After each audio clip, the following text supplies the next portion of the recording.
السلام علیکم ورحمۃ اللہ وبرکاتہ۔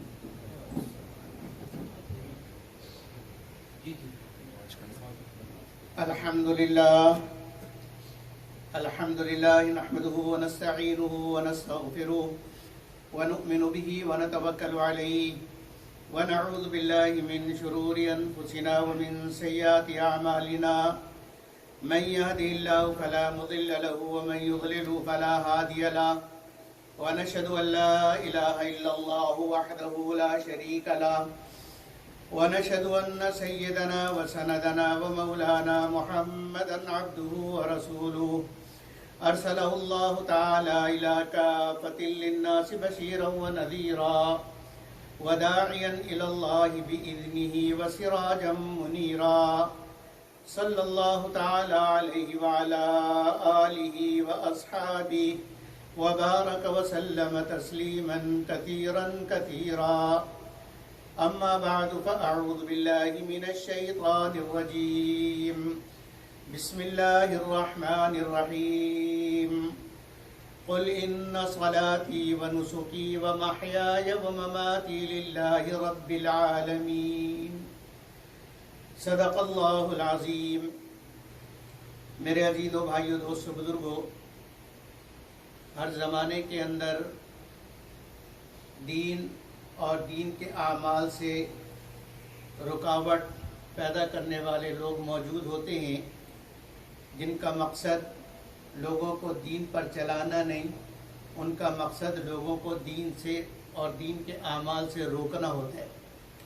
اس وقت اور جس وقت جو عمل کا وقت ہوتا ہے، اسی عمل کی مخالفت کرنے والے ایسے لوگ سامنے آتے ہیں جو بظاہر اسکالر نظر آتے ہیں، عالم نظر آتے ہیں، اور پھر وہ دین کے نام پر، اسلام کے نام پر ایسی باتیں عوام کے سامنے اور عالمی میڈیا پر بیان کرتے ہیں کہ جس کی وجہ سے عمل کمزور ہو جاتا ہے، اور یہ لوگ بظاہر یہ ظاہر کرتے ہیں کہ جو میں بیان کر رہا ہوں وہ دین ہے۔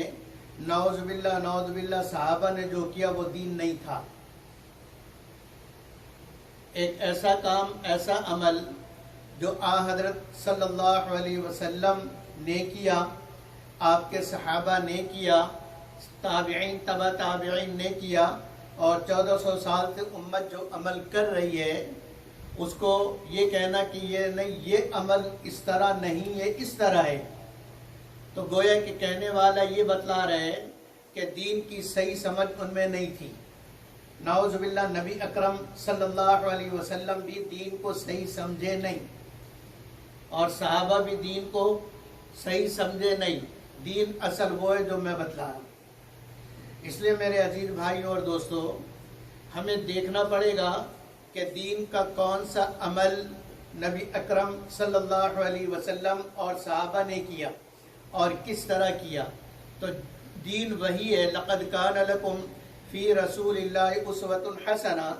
اللہ کا یہ اعلان ہے سارے عالم کے لیے اور قیامت تک کے انسانوں کے لیے کہ تمہارے لیے ہر چیز میں، ہر عمل میں بہترین نمونہ، بہترین طریقہ، اصل طریقہ جو اللہ کو پسند ہے، وہ طریقہ کون سا ہے؟ وہ طریقہ محمد الرسول اللہ صلی اللہ علیہ وسلم والا ہے۔ اب اگر نماز پڑھو گے، قرآن پر عمل کرنے کے لیے اقیم الصلاۃ، لیکن طریقہ تمہارا اپنا ہوگا، کوئی قبول نہیں۔ حج کرو گے، وَأَتِمُّ الْحَجَّ وَالْعُمْرَةَ لِلَّهِ، قرآن سمجھ کر، لیکن کرو گے اپنے طریقے سے، حج قبول نہیں۔ کوئی بھی عمل، دنیا کا کوئی بھی عمل اگر اللہ کے نبی کے طریقے پر نہیں ہوگا تو وہ عمل اللہ کے یہاں قبول نہیں۔ نہ اس کا دین سے کوئی تعلق، نہ اس کا اسلام سے کوئی تعلق، اس کا دین سے کوئی تعلق نہیں ہے، وہ اس کا اپنا عمل ہے۔ ایک بات تو یہ سمجھ لیجئے۔ دوسری بات یہ سمجھیے کہ حضرت علی رضی اللہ عنہ فرماتے ہیں کہ لولا الاسناد لقال ما شاء من شاء، کہ اگر سند کی ضرورت نہ ہوتی، سند کاغذ کے ٹکڑے کو نہیں کہتے ہیں، سند اس کو کہتے ہیں کہ آپ کا سلسلہ تعلیم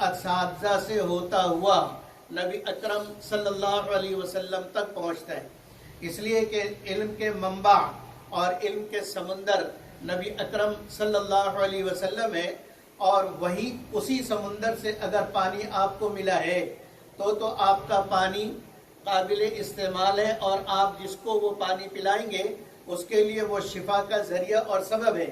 لیکن اگر آپ نے جہاں سے پانی پیا ہے اور جہاں سے آپ امت کو پانی پلا رہے ہیں، اگر وہ دریائے نبوت سے نہیں ملتا، علوم نبوت سے نہیں ملتا، تو پھر وہ زہر ہے ایمان کے لیے، اسلام کے لیے، آپ کے دین کے لیے اور آپ کے جنت کے لیے، اللہ کی رضا کے لیے وہ زہر ہے، وہ تریاق نہیں ہے. اس لیے سب سے پہلے یہ دیکھنا ہوگا کہ نبی اکرم صلی اللہ علیہ وسلم نے کیا بتلایا، صحابہ نے اس پر عمل کیسے کیا. اس لیے کہ ہر چیز کا اللہ رب العزت نے ہر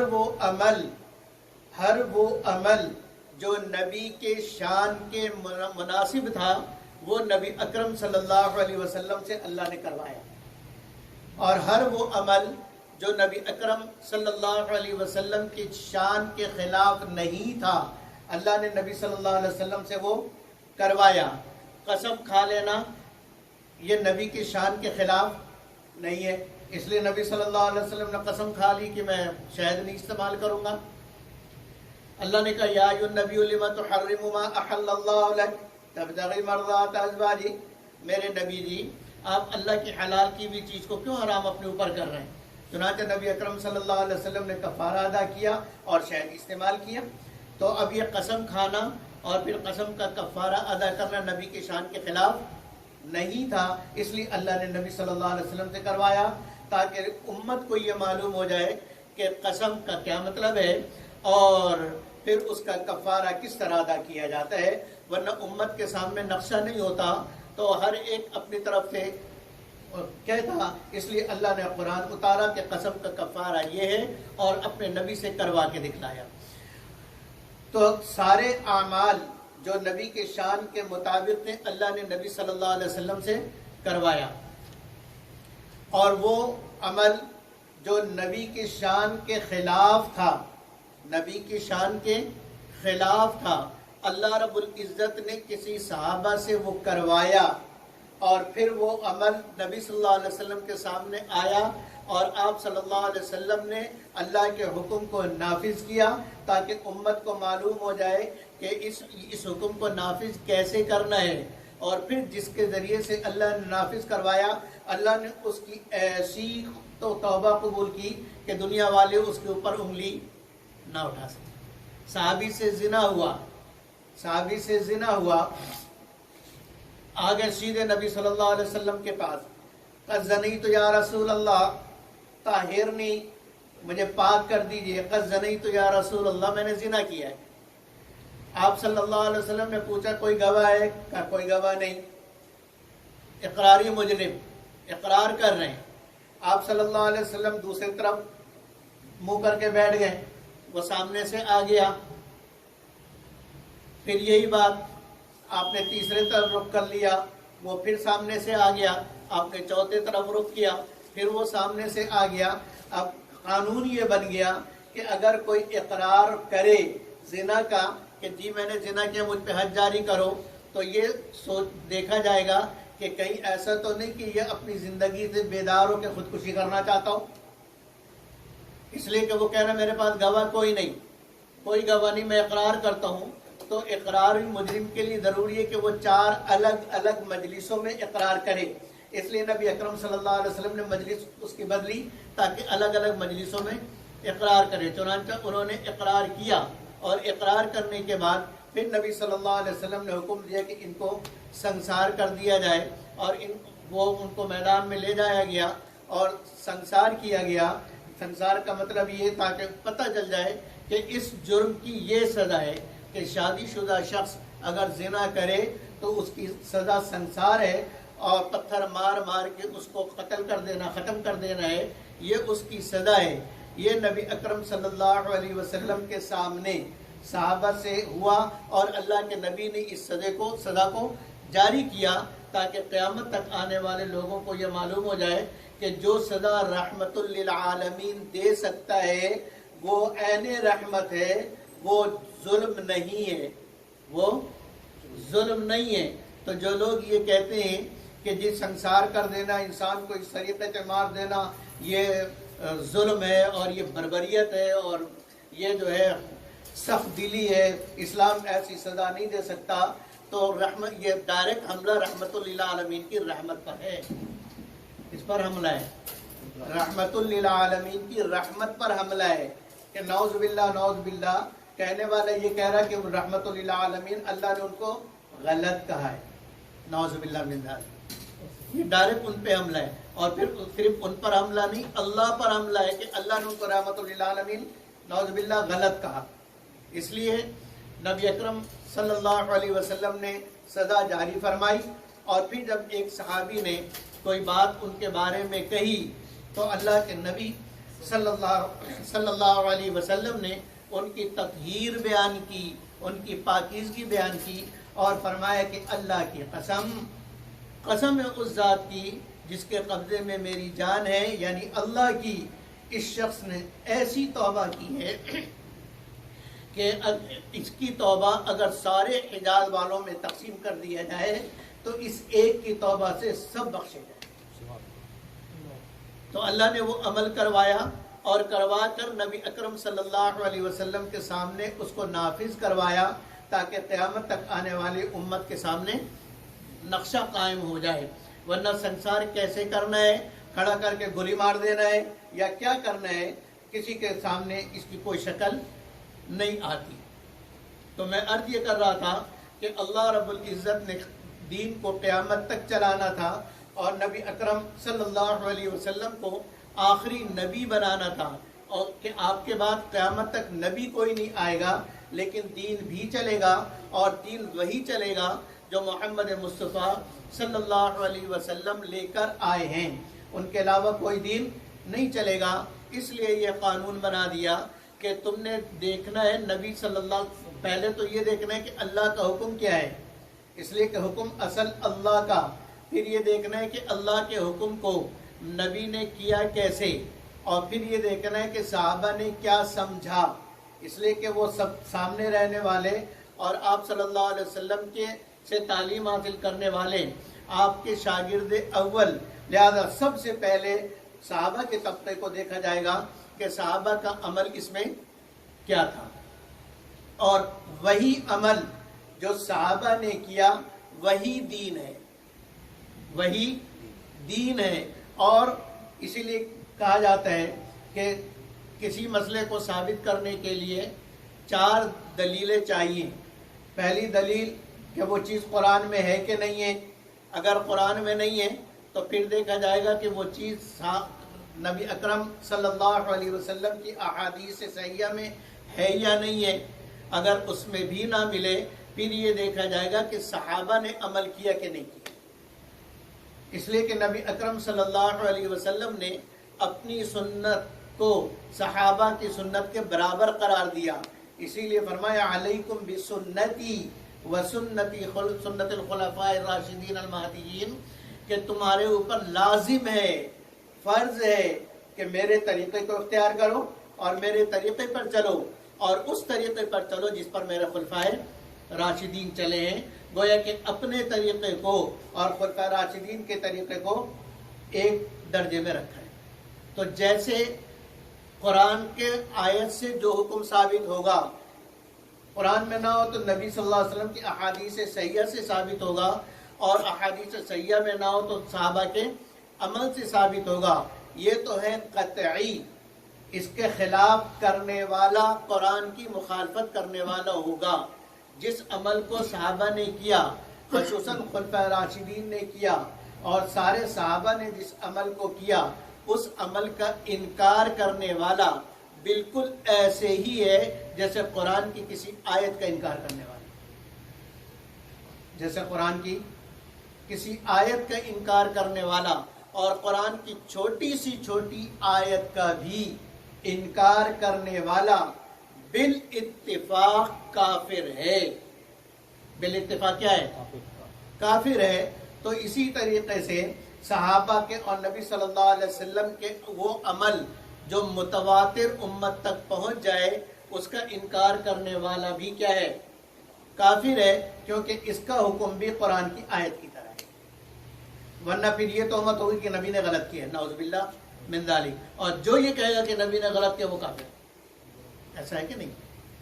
اس لیے کہ نبی کے عمل کا انکار، کہ نبی نے ایک کام کیا ہے اور متواتر احادیث سے سینہ بسینہ آئی وٹنس کے ساتھ آپ تک پہنچا ہے، اور پھر آپ انکار کریں تو آپ نے سارے وٹنسز کا انکار کیا کہ سب جھوٹے، یعنی آپ سے لے کر علماء سے لے کر صحابہ تابعین سارے کے سارے نعوذ باللہ جھوٹے، اور پھر نبی اکرم صلی اللہ علیہ وسلم نے عمل غلط کیا، نعوذ باللہ، اور پھر اللہ جو نبی صلی اللہ علیہ وسلم کے بارے میں کہہ رہے ہیں کہ ان کے طریقے پر عمل کرو، نعوذ باللہ اللہ، تو یہ بات ایسی نہیں کہ معمولی بات ہے، اس لیے اس میں بہت سوچ سمجھ کے زبان کھولنی چاہیے۔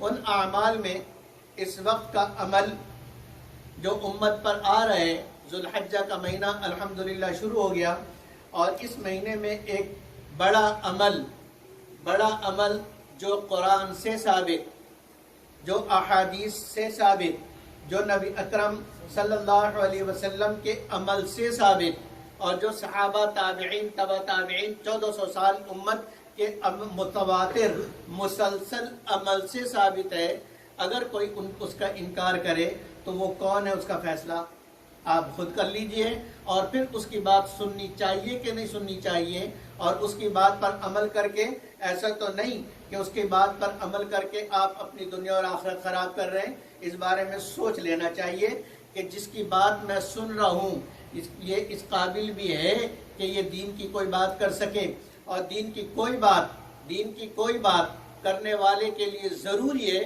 کہ اس کی سند نبی صلی اللہ علیہ وسلم کے ساتھ متصل ہو رہی، کہ اس نے جن سے تعلیم حاصل کیا وہ لوگ ایسے قابل، یہ سلسلہ یہ چین اس قابل ہے کہ اس پر اعتماد کیا جائے۔ آپ اپنا نفس کسی ایسے کو نہیں پکڑاتے جو ڈاکٹر کا گاؤن پہن کے اور وہ کان میں وہ ٹیلیسکوپ لگا کے بیٹھ جائے، آپ کلینک کھول کے بیٹھ جائے، کیوں؟ کیا آپ پہلے دیکھتے ہیں کہ یہ خود پڑھا ہوا کہاں سے؟ اسی لیے ڈاکٹرز اپنی سند کو، اپنے سرٹیفکیٹ کو اپنے آفس میں لگاتے ہیں کہ جس کو دیکھنا دیکھ لو کہ میں کس میڈیکل کالج کا فارغ ہوں۔ وہ اسی لیے تاکہ آپ کو نفس پکڑانے سے پہلے، اس سے دوائی لینے سے پہلے آپ کو اعتماد ہو جائے کہ یہ ڈاکٹر صحیح ہے، یہ ڈاکٹر صحیح ہے۔ تو کیا میرے دوستو دین اتنا سستا ہے جس کے اوپر ڈاکٹر اگر غلط دوائی دے دے یا کسی غلط ڈاکٹر سے آپ نے علاج کرا لیا تو اس کا زیادہ سے زیادہ نقصان کیا ہوگا؟ بولے، مر جائے گا۔ زیادہ سے زیادہ نقصان کیا ہوگا کہ وہ آدمی مر جائے گا نا، اس سے زیادہ بڑا نقصان تو کوئی نہیں ہوگا۔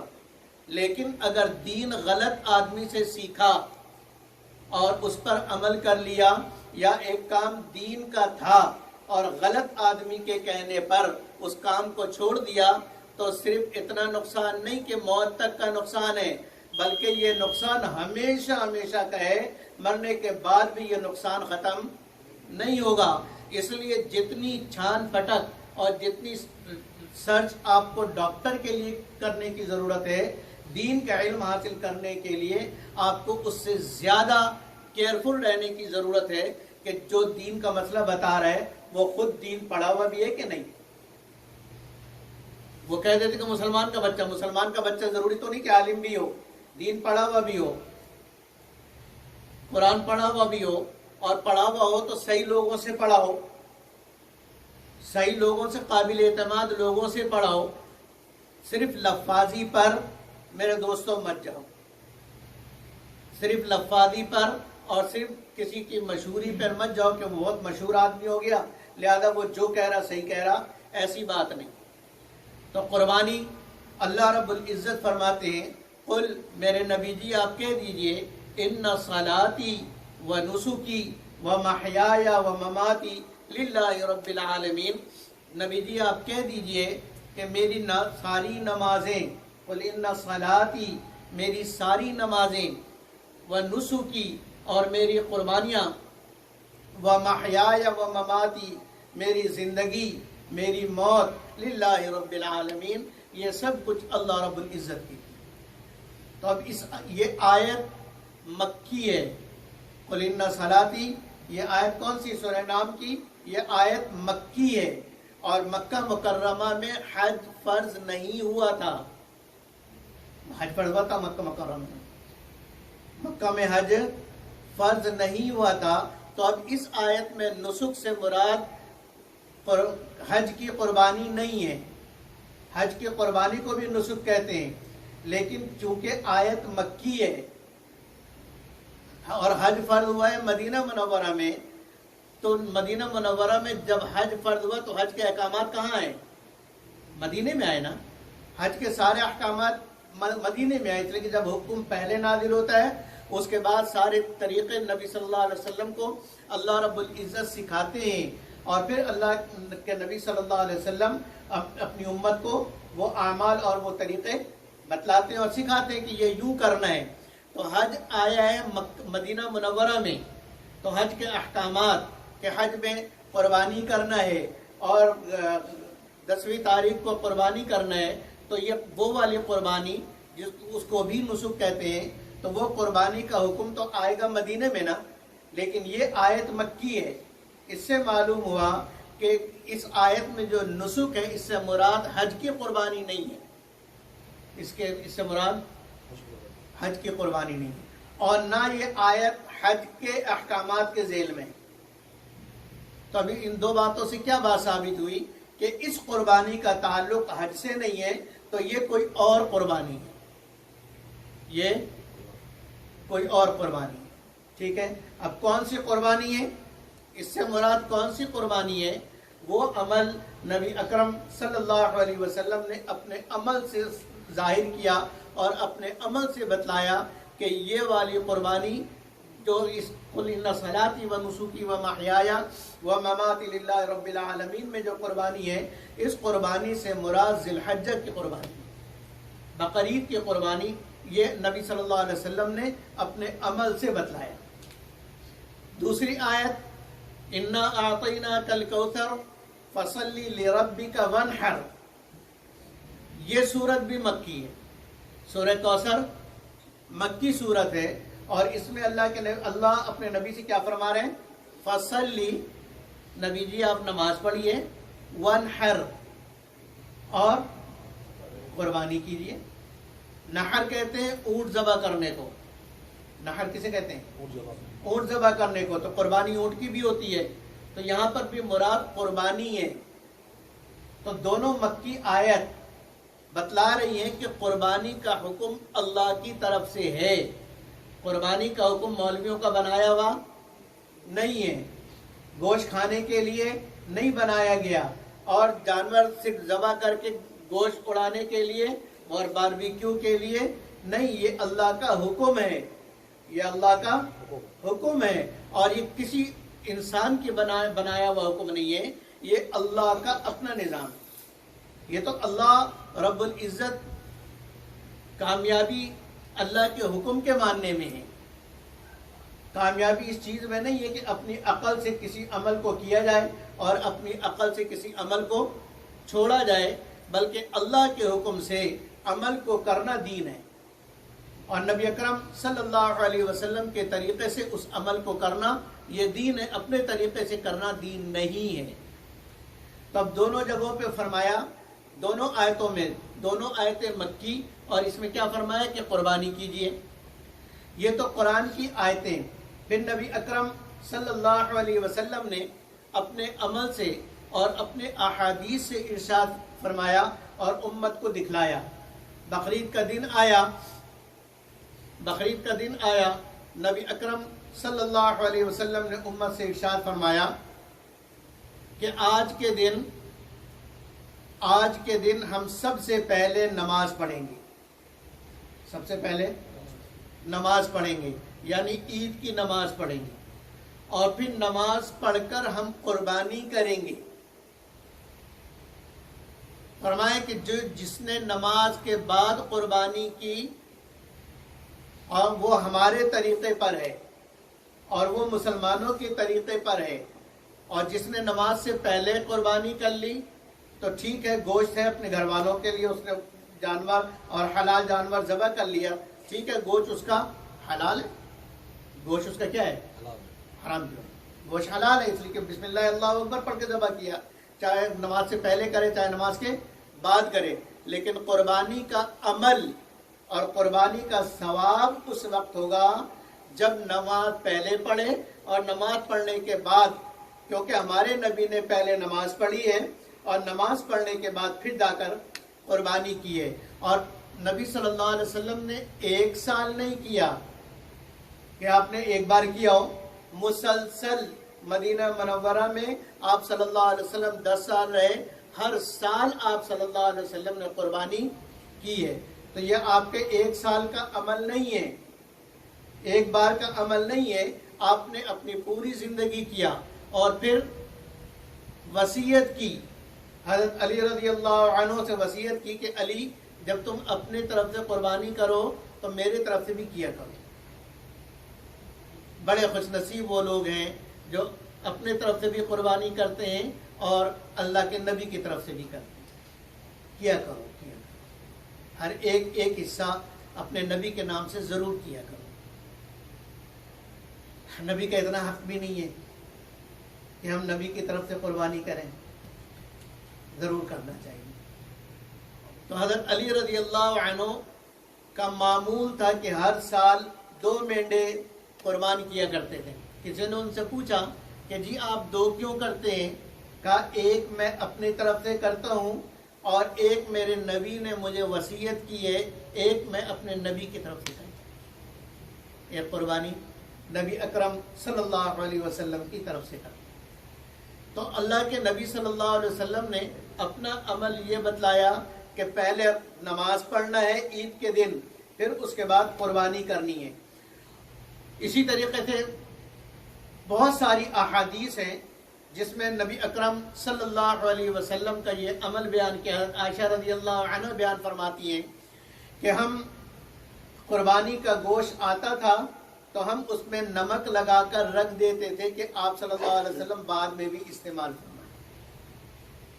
قربانی کا گوشت، یہ فرمایا قربانی کا گوشت، یہ نہیں فرمایا کہ گوشت ہوتا تھا، قربانی کا گوشت۔ اسی طرح صحابہ رضوان اللہ علیہم اجمعین اپنا عمل بیان فرماتے ہیں، اور یہ بہت ساری روایتوں میں صحیح احادیث کے اندر ہے جس میں آپ صلی اللہ علیہ وسلم کا عمل، صحابہ نے یہ بیان کیا کہ ہم نبی اکرم صلی اللہ علیہ وسلم کے خادم خاص تھے حضرت انس رضی اللہ عنہ، وہ بیان فرماتے ہیں کہ میں نبی اکرم صلی اللہ علیہ وسلم کے لیے 2 مینڈے خریدتا تھا جو بہت موٹے تازے ہوں۔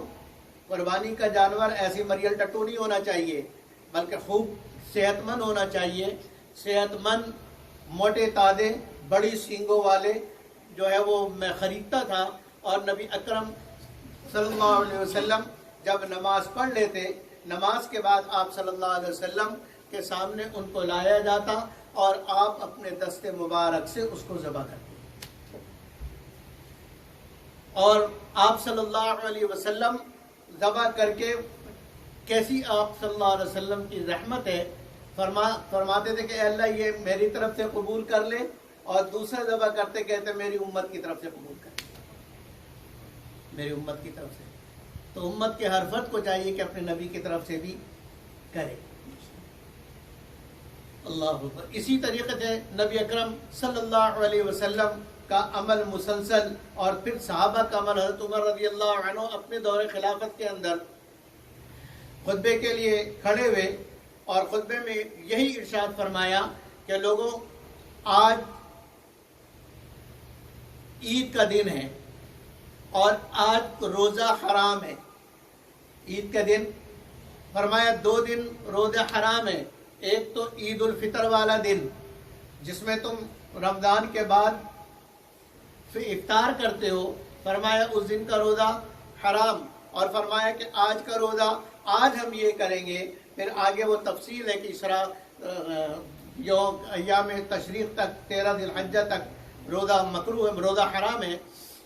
یہاں اس حدیث میں یہ ارشاد فرمایا کہ آج ہم یہ کریں گے کہ نماز پڑھ کے قربانی کریں گے، اور جو ایسا کرے گا وہی سنت کے مطابق کرے گا، جو ایسا کرے گا وہی سنت کے مطابق کرے گا، اور جو ایسا نہیں کرے گا وہ سنت کے مطابق نہیں کرے گا۔ یہ تو بتلایا کہ نبی اکرم صلی اللہ علیہ وسلم کا عمل کرنے والا جو نہ کرے اس کے لیے وعید کیا ہے۔ اس لیے کہ جو عمل ضروری ہوتا ہے اس کے کرنے پر ثواب اور نہ کرنے پر عذاب ہوتا ہے۔ تو جو قربانی کر سکتے ہیں، صاحب استطاعت ہیں، قربانی کر سکتے ہیں، اور وہ بھی قربانی نہ کرے، ان کے لیے دنیا کا بھی اور آخرت کے، دنیا کی بھی سزا ہے، آخرت کی بھی سزا ہے۔ ان کے لیے دنیا کی بھی سزا ہے۔ دنیا کی سزا سنیے کبھی نہیں سنی؟ ان کے لیے دنیا کی بھی سزا ہے اور آخرت کی بھی سزا ہے۔ دنیا کی سزا کیا بیان کی؟ نبی اکرم صلی اللہ علیہ وسلم نے فرمایا کہ جو شخص قربانی کر سکتا ہے ولم یضاحی، اور قربانی اس نے نہیں کی یا نہیں کرنا چاہتا، اس لیے قربانی تو نماز کے بعد کرے گا نا، قربانی نہیں کرنا چاہتا، وہ میری مسجد میں نہ آئے، وہ ہمارے مسلح میں نہ آئے۔ یعنی عیدگاہ میں عید کی نماز میں عام مسلمانوں کے ساتھ اس کو کھڑے ہونے کا حق نہیں ہے۔ یہ اس کی دنیاوی سزا ہے کہ مسلمانوں سے الگ ہو جاتا ہوں، اور اللہ کے حکم کو پورا نہ کرنے پر جو آخرت کی سزا ہوگی وہ تو ہوگی۔ اس لیے میرے عزیز بھائیوں اور دوستوں، اللہ رب العزت نے اگر استطاعت دی ہے تو قربانی سے بالکل دریغ نہ کریں، قربانی ضرور کرنی چاہیے، اپنے طرف سے بھی کریں اور اپنے والدین کی طرف سے بھی کریں، اور نبی اکرم صلی اللہ علیہ وسلم کی طرف سے، ازواج مطہرات کی طرف سے ضرور کریں۔ ہمارے شیخ مولانا یوسف ندانوی صاحب رحمۃ اللہ علیہ 3 گائے ہر سال کرتے تھے، 3 گائے ہر سال کرتے تھے، ایک اپنے طرف سے، ایک میں ان کا اپنا حصہ اور اپنے والدین کا، اور دوسرا وہ نبی اکرم صلی اللہ علیہ وسلم کا کرتے تھے، اور تیسری ازواج مطہرات کی طرف سے کرتے تھے۔ اس لیے میرے محترم بھائیوں اور دوستوں، ہماری ماؤں کا بھی ہم پہ حق ہے، اور نبی اکرم صلی اللہ علیہ وسلم کا بھی حق ہے، والدین کا بھی حق ہے۔ اس لیے والدین کی طرف سے بھی اور رشتہ داروں کی طرف سے بھی کرنے کی کوشش کریں۔ اور آخری بات یہ سمجھ لیجئے کہ نبی اکرم صلی اللہ علیہ وسلم کے عمل سے اور صحابہ کے عمل سے ہی یہ بات ثابت ہے، کیونکہ ہر عمل کے لیے قیودات ہوتی ہیں۔ ہر عمل کے لیے کیا ہوتی ہیں؟ قیودات ہوتی ہیں، حدود ہوتی ہے کہ بس اتنے میں کرنا ہے۔ ظہر کی فرض کتنی؟ 6 کیوں نہیں؟ کوئی 6 پڑھ لے، ظہر ہوگی اس کی؟ ظہر نہیں ہوگی، اس لیے کہ قید ہے کہ 4 ہی پڑھنی ہے۔ اسی طریقے سے نمازیں، اسی طریقے سے حج، کوئی منا پہ عرفات پہلے چلا جائے اور منا بعد میں آئے، اسی طریقے سے کنکریاں 9 سے پہلے مار دے کہ میں نے مار دیا ہے تو اس کا حج ہو جائے گا۔ عمل تو سارے کیے، لیکن کرنا اسی سیکوینس سے ہے، اسی ترتیب سے ہے جس ترتیب سے نبی صلی اللہ علیہ وسلم نے کیا اور امت کو سکھایا ہے۔ تو ایسے ہی ہر عمل ہے، دین کا کوئی عمل اپنی عقل سے، کہ یار عقل یوں کہتی ہے، سمجھ میں یہ آ رہا ہے، نہ تمہاری سمجھ نہ میری سمجھ کو، میری تمہاری سمجھ ہے کیا؟ میری اور تمہاری سمجھ ہے کیا؟ کیا پدی اور کیا پدی کا شوربہ؟ کہ ہماری عقل تو پیٹ سے آگے بڑھتی نہیں ہے نا۔ بتاؤ کسی کی عقل اس کے پیٹ سے آگے بڑھتی ہے؟ پیٹ سے آگے ہماری عقل کام ہی نہیں کرتی ہے۔ تو اللہ کیا چاہتے ہیں، اللہ کا نبی کیا چاہتا ہے، یہاں تک ہماری عقل کیسے پہنچے گی؟ اس لیے ہمیں آگے دیکھنا پڑے گا، اوپر دیکھنا پڑے گا صحابہ کو۔ اور صحابہ رضوان اللہ اجمعین کا عمل یہ ہے کہ ہم بکرا، دمبا، بھیڑ ایک آدمی کی طرف سے کرتے تھے۔ کس کی طرف سے؟ ایک آدمی کی طرف سے کرتے تھے۔ اور گائے، اونٹ، یہ بڑے جانور، بھینس، بھینسا، بیل اور گائے یہ ہم 7 آدمیوں کی طرف سے کرتے ہیں. کسی روایت کے اندر ان میں 7 سے زیادہ نہیں ہے، اور 7 آدمیوں کی طرف سے قربانی یہ حدیث متواتر کا درجہ قرآن کی آیت کے برابر ہے. یہ میں بار بار بول رہا ہوں، حدیث متواتر کا درجہ کس کے برابر ہے؟ قرآن کی آیت کے برابر ہے. لہذا حدیث متواتر کے خلاف عمل کرنا یہ قرآن کی آیت کے حکم کے خلاف عمل کرنا ہے. اور متواتر احادیث سے صحابہ کے مسلسل عمل سے جو بات ثابت ہے وہ یہ کہ یہ جو بڑے جانور ہیں یہ کتنے لوگوں کی طرف سے؟ 7 لوگوں کی طرف سے، 8واں اس میں نہیں ہے. لہذا جو بھی کہتا ہے کہ اس میں 10 کر لو لوگ شامل ہو جاؤ اور 20 لوگ شامل ہو جاؤ، وہ دین کا مذاق اڑا رہے ہیں. وہ آپ کے نبی کو نعوذ باللہ، صحابہ کو نعوذ باللہ جھوٹا کہہ رہے ہیں، زبانی نہیں لیکن اپنی اس تقریر سے کہ کوئی نہیں جی گائے بہت بڑے جانور ہے، اس میں 20 آدمی مل کے کرو، اور اونٹ جو ہے اس میں 20 آدمی مل کے کرو. وہ دین پر مذاق، صحابہ کے عمل پہ مذاق ہے. اس لیے ان کی باتیں سننا نہیں چاہیے. یہ جو آپ لوگ علی مرزا اور اس قسم کے جاہلوں کی بات سنتے ہیں نا، یہ ساری امت کو گمراہ کر رہے ہیں. اس لیے نہ ان کی ویڈیو دیکھا کریں اور نہ ان کی باتوں پر عمل کیا کریں. یہ خودرو پودے ہیں کانٹے دار، یہ آپ کے دین کی ہوا نکال دیں گے. یہ ایسے کانٹے دار درخت ہیں کہ آپ کے دین کی ہوا نکال دیں گے. اس لیے جو یہ کہہ رہے ہیں کہ 20 آدمی مل کے کرو، یہ غلط بول رہے ہیں. ان کے اس بات کا تعلق دین سے، صحابہ کے عمل سے، نبی اکرم صلی اللہ علیہ وسلم کے عمل سے کوئی نہیں. ایک بات. دوسری بات جو یہ کہہ رہے ہیں کہ ایک گھر کی طرف سے ایک قربانی، تو قربانی کا مقصد گوشت کھانا نہیں ہے. انہوں نے سمجھ لیا کہ گوشت ہے، لہذا اگر ایک قربانی ہو گئی تو ایک جانور میں اتنا گوشت ہوتا ہے کہ سارے گھر والے مل کے کھا سکتے ہیں. قربانی کا مقصد گوشت نہیں ہے، قربانی کا مقصد اللہ کے حکم کو پورا کرنا ہے.